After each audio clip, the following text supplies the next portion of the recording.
Good evening, everybody. We are back. Tyler G, Joe B, coming at you from the north down. We are back. We're live, baby. We're live. We didn't want to leave everybody. We're live. We came back here. So, gonna get into a couple different things here. Obviously, gonna talk football. And go through. I mean, geez, we were talking about this yesterday. It's crazy how fast the season goes. I mean, we're almost midway point. I feel like opening night was a couple weeks ago. So, man, that's crazy. It literally feels like we're talking about fantasy, doing fantasy drafts, who's going to explode, who's not going to explode. And now we're looking literally after this set of games and next week's games, we're already halfway through the season. Through the season. Nuts, man. Crazy. Yep, it's wild. So with that, we have some, surprise teams. We some underperformers, some teams that they should be where they're at. First team, and I think this is something we should touch on, is my boy Aaron Rodgers and his Pittsburgh Steelers at 4-2, leading that AFC North division.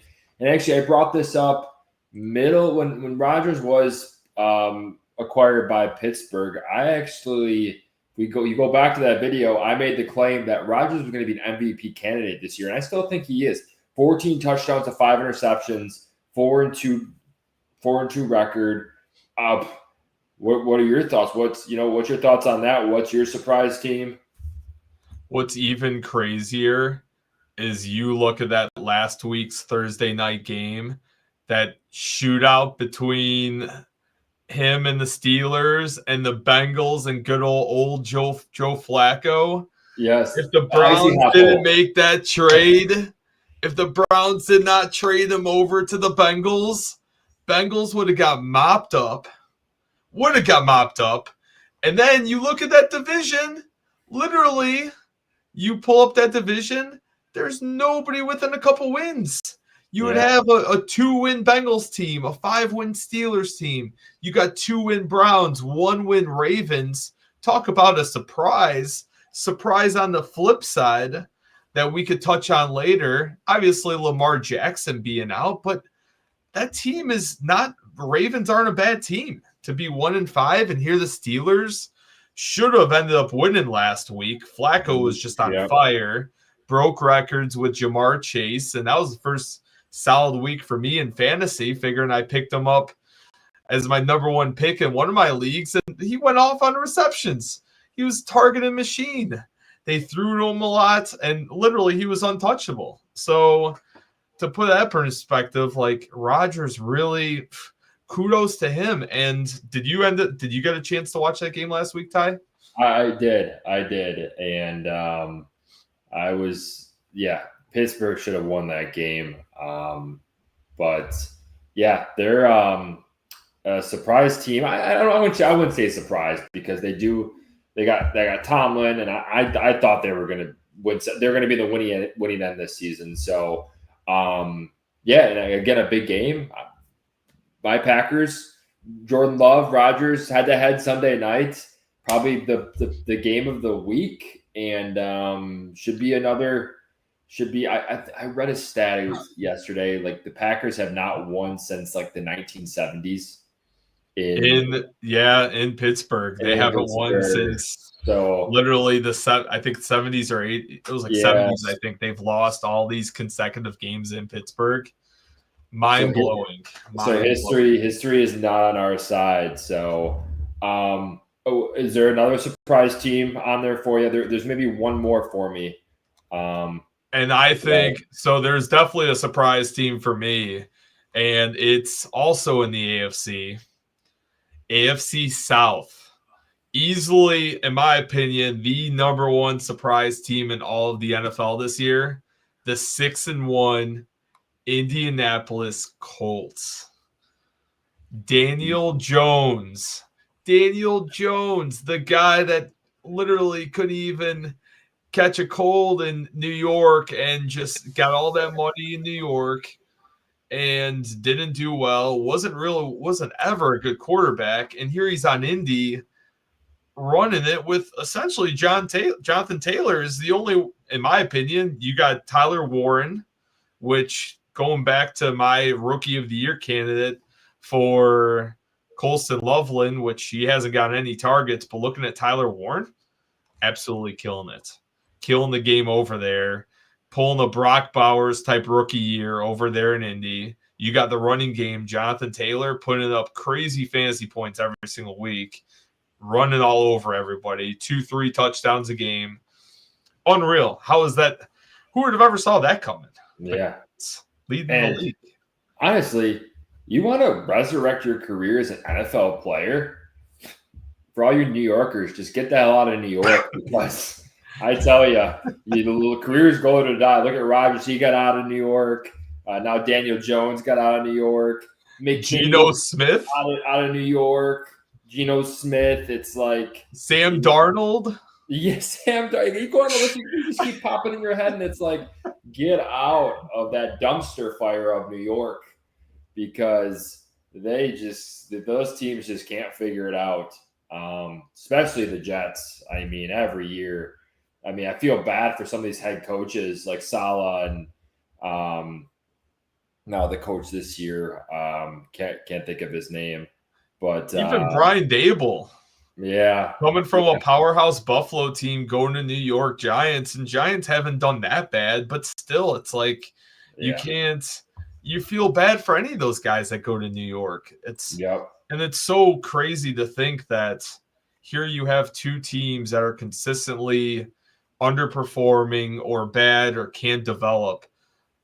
They're not ran by the same owner. Like how is the Giants and the Jets in both conferences that bad continuously? And even the Giants, outside of the Eli Manning years with a crazy powerhouse defense, I could argue, or anybody else could argue the fact that Eli Manning Super Bowl team ×2 that beat Tom Brady really wasn't that powerful of a team or a regime during those years. They weren't powerhouses. They snuck in wild card, and Eli got hot when it mattered both of those years. But it's like outside of that, and even the Jets, you had Mark Sanchez, and here Rex Ryan during that time was the last good Jets team, but even that wasn't that good of a team, right?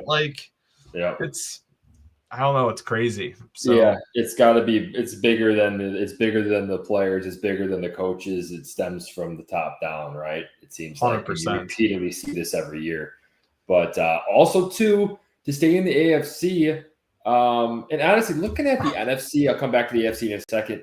Looking at the NFC, it kind of is stacking up how it's. Maybe we kind of thought maybe a couple that you're kind of maybe scratching your head, but I mean the NFC North with the Packers, Lions, Bears, they're all kind of meshed in there.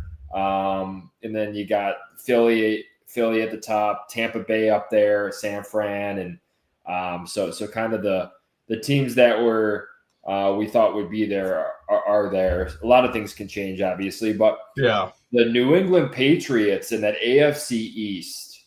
Usually you've been seeing Buffalo up there almost every year.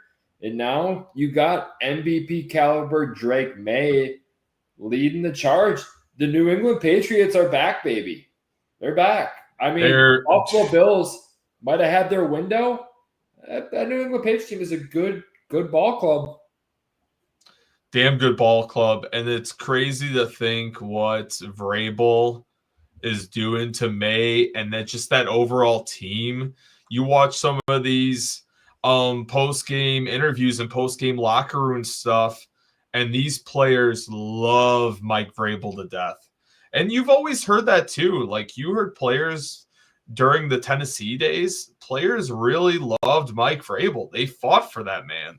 But what really killed him is he got ran out of town in Tennessee and sat off for a year. He sat off, I think, 1 year, 2 years, sat out, and then he came back in and prime candidate out there. Like it's incredible to see what Drake May's doing. And it's also kind of cool. I think where we could flip this conversation too is just like, look at these second-year quarterbacks. Your Caleb Williams, your May, your Bo Nix. That's also, well, obviously, I want to talk about this. Give it a couple more weeks. Let's see how it pans out to get a bigger sample size. But last year, you had May coming up toward the end, but last year was a Jaden Daniels, Bo Nix show. And look at it this year. It really hasn't been that way. It's been a Caleb Williams, Drake May type of show. And it comes down to culture, right? You got to have a good culture, like you brought up with coaching and just team environments. I mean, good culture in Pittsburgh, good culture in Green Bay, in Detroit, now with Ben Johnson in Chicago. Again, good culture. These quarterbacks, they flourish off good energy, good culture. And I think that's what you have to find in a coach. And I think that's why you're seeing it this year. Couple teams that maybe are underperforming. Honestly, you have your Baltimore Ravens, but again, that's with, their injury situation there. But I thought Kansas City every year, you think they would, I think, when did they start? 0-3? 0-2, 0-3, 1-3, regardless. 0-2. They started 0-2 with next to the Bears, and here now they rallied back. They're 4-3. They're rallied back. They might be playing some of the best football in the NFL right now. They're back to 4-3. Their points differential is number 1 in the division, actually. So, I mean, they're going to be there. They always are. I mean, the Commanders 3-4 with Jaden Daniels' injury. Looks like they're going to have a setback this year. But I guess I don't see too many surprises. Maybe the Houston Texans.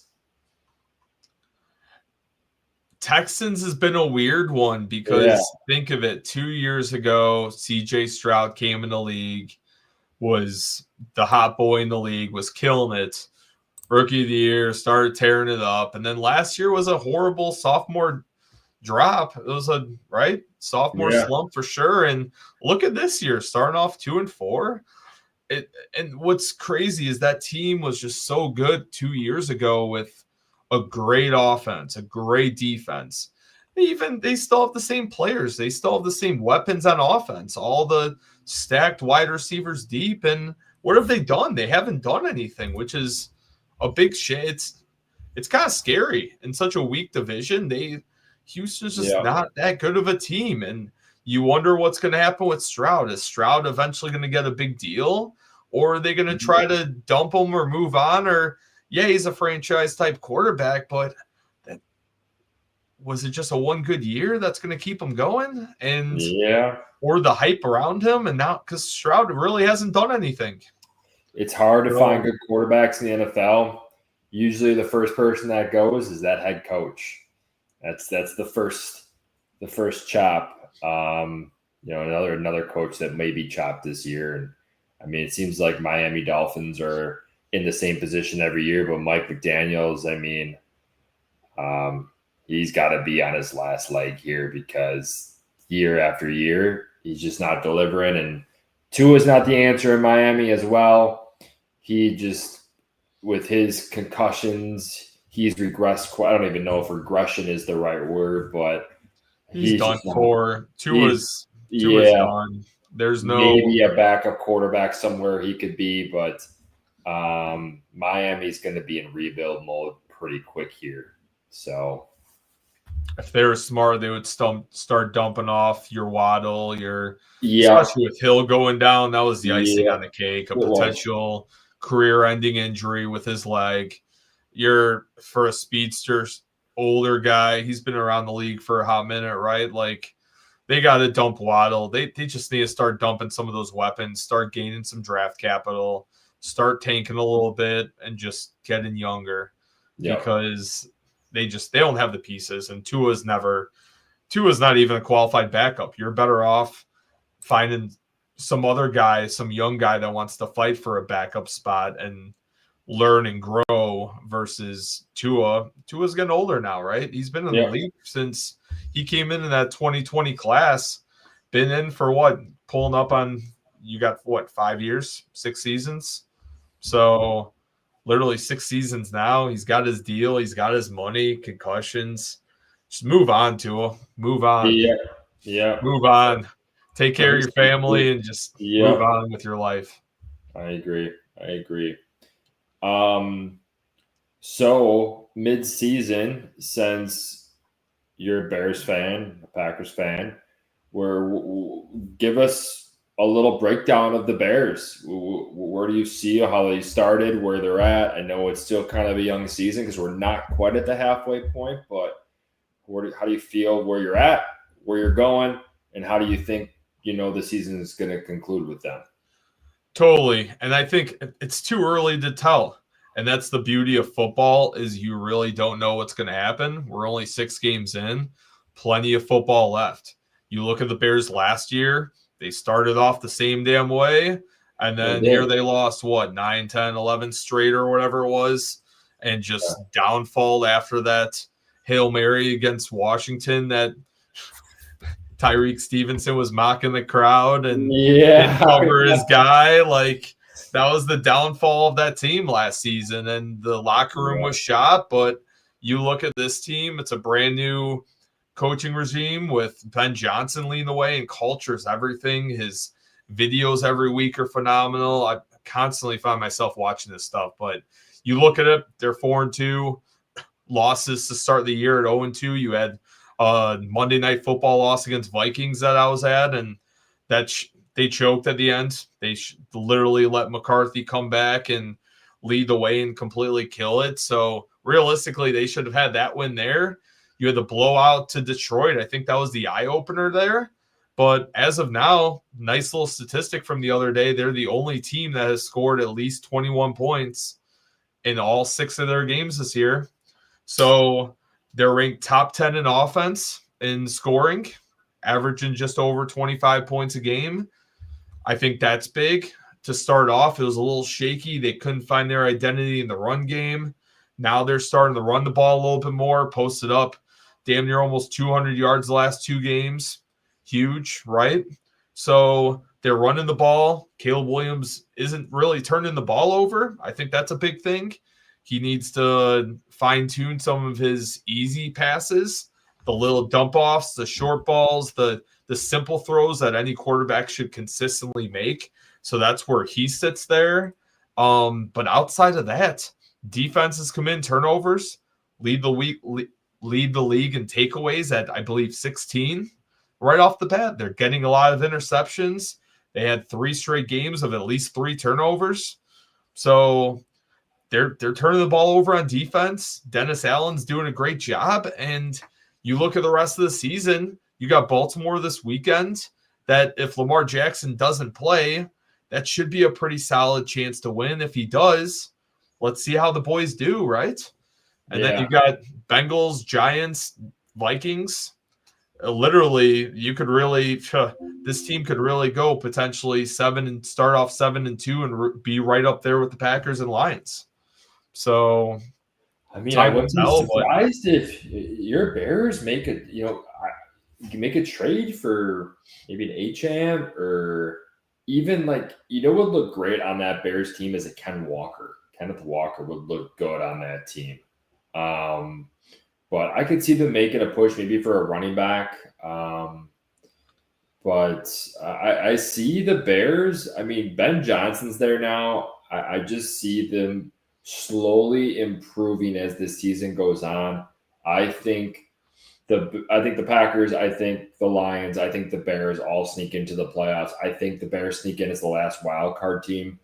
So that's just kind of my thought process. I think Ben Johnson's done wonders for that Bears team. Night and day difference compared to last year. And I think it all starts off, as you said, the whole conversation here is coaching, culture, team, and them signing the right guys too. They upgraded their middle 3. They switched out their left tackle that's been around, Braxton Jones, for a while. They brought in the undrafted free agent earlier in the year to take over that spot from last season. That was on the practice squad. Now he's starting. You got a bunch of banged up guys on defense, and look at them. The offense only let up 5 sacks this year. 5 sacks. 5 sacks in 6 games. That's Caleb Williams got sacked right around 80 times last year alone. And we're already almost halfway through with only 5 sacks. So it's nice to actually have a nice conversation with fellow Packers or Lions fans to actually be in the club, or we're knocking on the door now, about to join the club to actually fight and have some meaningful games. But the clouds are partying, the sun is slowly shining through. You guys are feeling the sun on you. You're starting to rub your hands. You're getting a little warmer. You're seeing the light at the end of the tunnel. And now it comes down to whether or not we're going to be kicked and we're going to slip in the mud and get injured, or we're actually going to be competing for years to come. So let's see what happens, right? Yeah. And that the NFL season, really starts kicking into gear around Thanksgiving and into December. That's where you're going to see who's going in, who's missing, who are the contenders, who are the pretenders come that part, because a lot of times it's a lot of divisional games. You really get the meat of the schedule and see who's going to kind of prevail there. I mean, in my Packers, kind of a weird year so far. A lot of close games they've won. I think they make the playoffs just because of coaching, and I also think the Packers make a trade, hopefully for some kind of secondary player, maybe a corner, just because the Packers have so many wide receivers. I mean, Watson's going to be coming back here. Reed's going to be coming back. They got Dobbs. They got Wicks. They got Tucker Kraft, Musgrave. Like, you can't keep all these guys. Like, eventually, they're either going to have to move them, or they're going to have to let them go starting next season, because you can't keep all those guys on your team. So I'm hoping they make a move with one of those wide receivers and bring, some sort of stability in that secondary. We will see. A lot of football left, so it's hard to tell how things are really going to shake out here as these teams evolve, find their identity, and still working out some of these kinks as the season goes on. So easily the best thing about football is you have the first couple of games. It's kind of like a trial and error, a lot of kinks.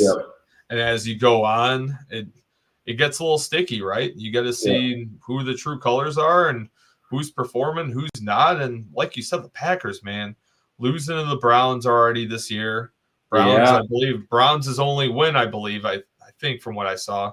Maybe they got 2 wins. Browns have a couple wins, but losing to the Browns, coming close to losing to the Cowboys, and even the last couple of weeks, the Bengals, and who did they play again last week? Like, they've they played the Cardinals last week, but still, it came down to the wire again. I mean, it was a 1-drop pass away from, the Cardinals getting that ball back and potentially Jacoby Brissett leading a game-winning drive. I mean, those are close games. Anything can happen. Any given Sunday, things can happen. And if you're going to be a good team, you got to be beating teams by 2 touchdowns. You got to be up 30-14, 34-17 going into the fourth quarter against some of these teams. And it's just not clicking on all cylinders yet for the Packers. So time will tell. We'll see. So for sure. Cool. Well, we want to end on that. Yeah, it's been a fun episode. Obviously, as time comes on, we're going to be creating some more shorts on TikTok. We'll be posting on Instagram a little bit more, doing some more podcasts and reels and all that sort of thing. As we get deeper into the season, we'll be posting more. So be on the lookout. Feel free to like, subscribe, share, comment. And as the time goes on, we could even have some more guests finally too, because ultimately we had a little break, a lot going on with personal lives and work and getting things situated and new routines established. I'll be following suit with Tyler very soon with a lot of that. But hey, at the end of the day, we'll be around. We'll make some time. We'll have a little fun with it and talk some sports, talk some football, and let's have a good rest of the season. Yeah, I mean, if anybody disagrees with Joe and I, or they have a favorite team maybe we didn't bring up and they want us to talk about, leave a comment, leave a thought. Whether you agree or disagree, we and Joe would love to answer and hopefully bring you up in the next podcast here. So yeah, until then, have a great Friday night. Have a great and safe weekend, and we will see everybody soon. Have a good night, everybody. Yeah.